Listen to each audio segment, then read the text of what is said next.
नमस्कार. मी आबा माळकर. आपण पाहतात लक्ष वेध.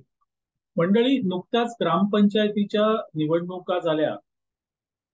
2359 जागांसाठी झालेल्या या निवडणुकीमध्ये सगळ्यात कमी जागा अर्थातच उद्धव ठाकरे गटाला मिळाल्या.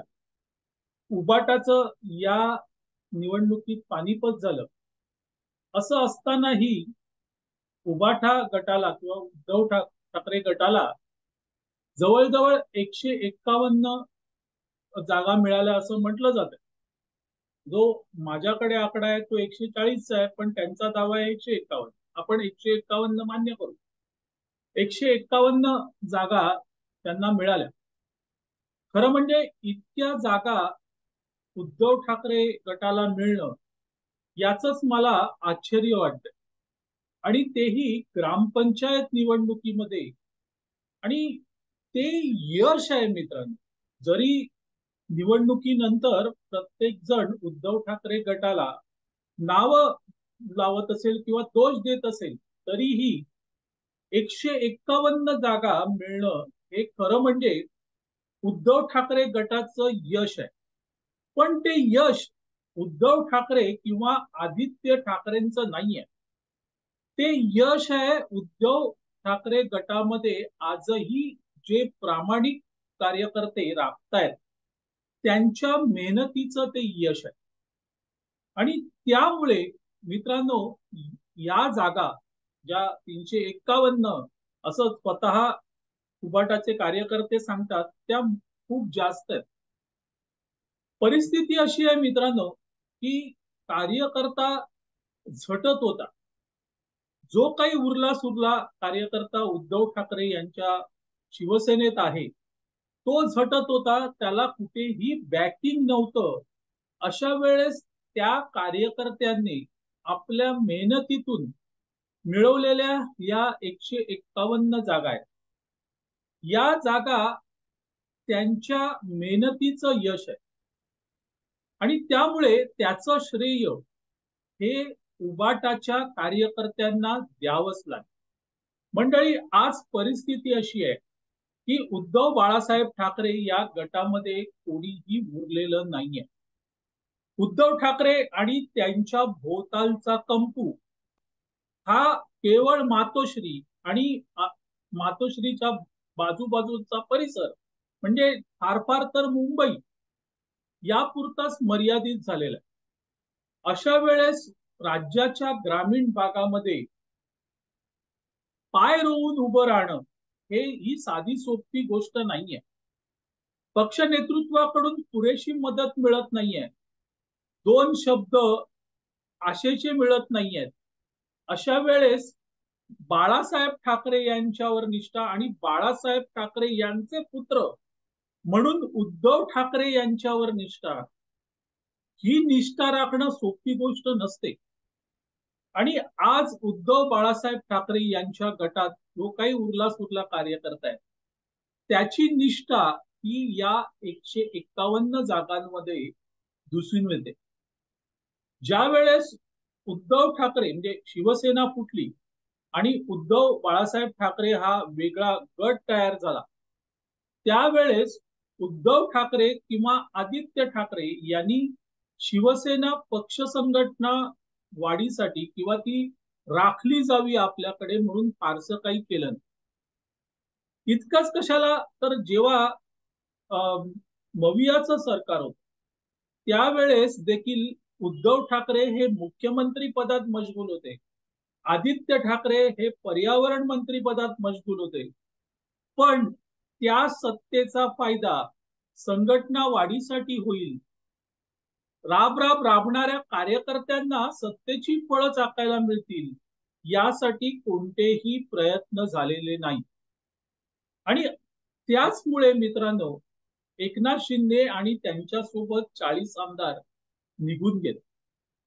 आता त्या आमदारांना काही हवं होतं का, तर त्यांना काही नको होतं.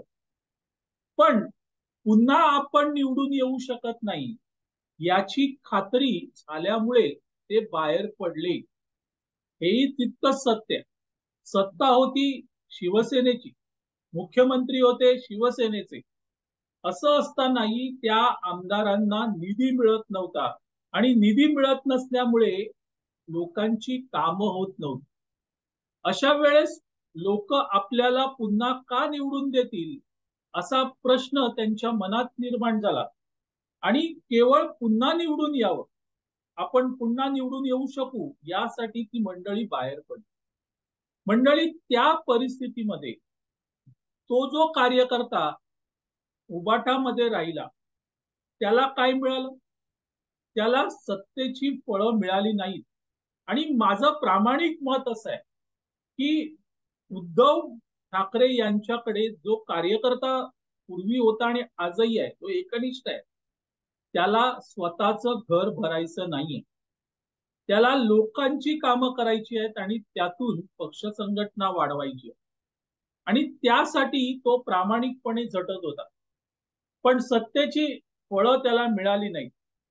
सत्तेचे लाभ त्याला मिळाले नाहीत. ते लाभ तो जनतेपर्यंत पोहोचवू शकला नाही. पण म्हणून ज्यांनी ज्यांनी उद्धव ठाकरे यांची साथ सोडली नाही ते तसेच खंबीर उभे राहिले. त्यांनी दाखवून दिलं, ठीक आहे, पक्ष नेतृत्व आपल्याकडे लक्ष देत नसेल तर हरकत नाही, आपण आपल्या बलबुत्यावर काही करू शकतो का. आणि त्या इच्छेनुसार हा कार्यकर्ता टिकून राहिला. ग्रामपंचायत निवडणुकीमध्ये किंवा त्याच्या अगोदरही झालेल्या ग्रामपंचायती निवडणुकीमध्ये तुम्ही बघितलं असेल मित्रांनो, या कार्यकर्त्याला पक्ष नेतृत्व किंवा मातोश्रीमधून काय मिळालं.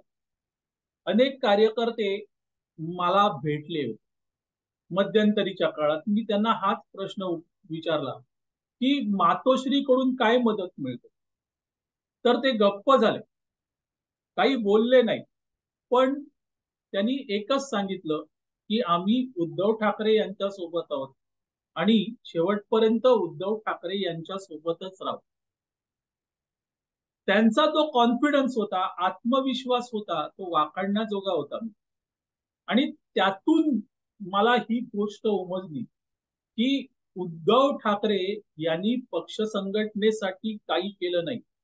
आदित्य ठाकरे यांनी फक्त यात्रा काढल्या किंवा नवीन आलेल्या सुषमा अंधारे हे या कार्यकर्त्यांना शिवसेना म्हणजे काय हे सांगत असतील, किंवा संजय राऊत जे काल आले, हे माझं म्हणणं नाहीये, ते कार्यकर्ते सांगतात, ते त्यांना पक्ष संघटना म्हणजे काय शिकवत असतील, तर हे कार्यकर्ते त्याकडे दुर्लक्ष करतात आणि केवळ बाळासाहेबांसाठी, बाळासाहेब ठाकरेंसाठी हा कार्यकर्ता झटतोय. आणि आता या ग्रामपंचायत निवडणुकीमध्ये ज्या जागा उबाटा सेनेला मिळाल्या हे या कार्यकर्त्यांच्या निष्ठेचं फळ आहे. नाहीतर इतक्याही जागा मिळणं शक्य नव्हतं. या ग्रामपंचायत निवडणुकीच्या अगोदर काही राज्यातील वेगवेगळ्या ठिकाणच्या राजकीय कार्यकर्त्यांशी बोलणं झालं. त्यातून एक कळत होतं की उद्धव ठाकरे गटाला या निवडणुकीत जास्तीत जास्त 50 ते 60 जागा मिळतील असं त्या कार्यकर्त्यांचं मत होतं. मी त्यांना कारणही विचारलं, म्हणे कुठे नाहीच राहिले, अगदी सगळंच खिळखिळं झालंय. पण हा निष्ठावान कार्यकर्ता जो भूमिगत राहून किंवा प्रसिद्धीच्या जोतात न येता काम करत होता आणि त्या काम करणाऱ्या कार्यकर्त्यांनी या माझे देखील आणि मला ज्यांनी माहिती दिली त्यांचे देखील अंदाज चुकीचे ठरवले. हे कार्यकर्ते झटत होते, निष्ठेने काम करत होते. मंडळी, आता उद्धव ठाकरे किंवा आदित्य ठाकरे यांची ही जबाबदारी आहे की अशा कार्यकर्त्याला जपलं पाहिजे. हा कार्यकर्ता कुठल्याही पदाची अपेक्षा न ठेवणार आहे, जो फक्त आणि फक्त ठाकरे या आडनावासाठी आपलं सर्वस्व द्यायला तयार आहे. तो आजही उद्धव ठाकरे गटामध्ये आहे.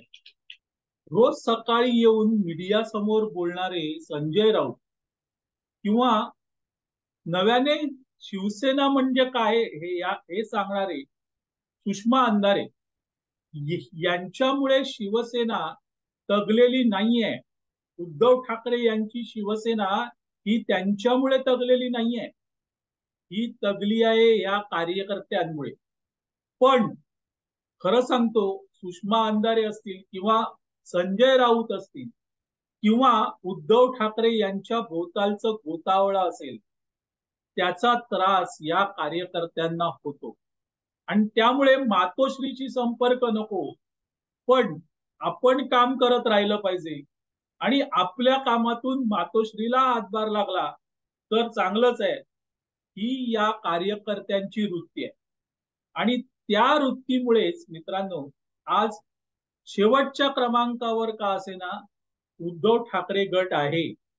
आणि त्यांना चांगल्या जागा, म्हणजे अपेक्षेपेक्षा चांगल्या जागा, म्हणजे 151 जागा, काही म्हणतात 140 जागा, ठीक आहे आपण 151 ते 140 असं म्हणू, मिळालेल्या आहे. मंडळी, हे या कार्यकर्त्यांचं फळ आहे. पण पक्ष नेतृत्व मात्र अजूनही अंधारात आहे, झोपलेलं आहे.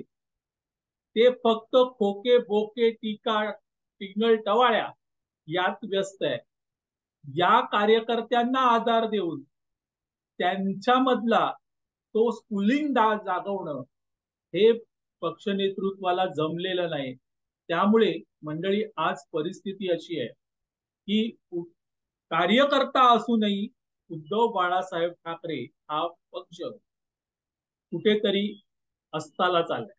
मंडळी, तुर्तास इथे थांबतो. आपल्याला हा व्हिडिओ आवडला तर लाईक करा, शेअर करा आणि लक्षवेधला सबस्क्राईब करा. धन्यवाद.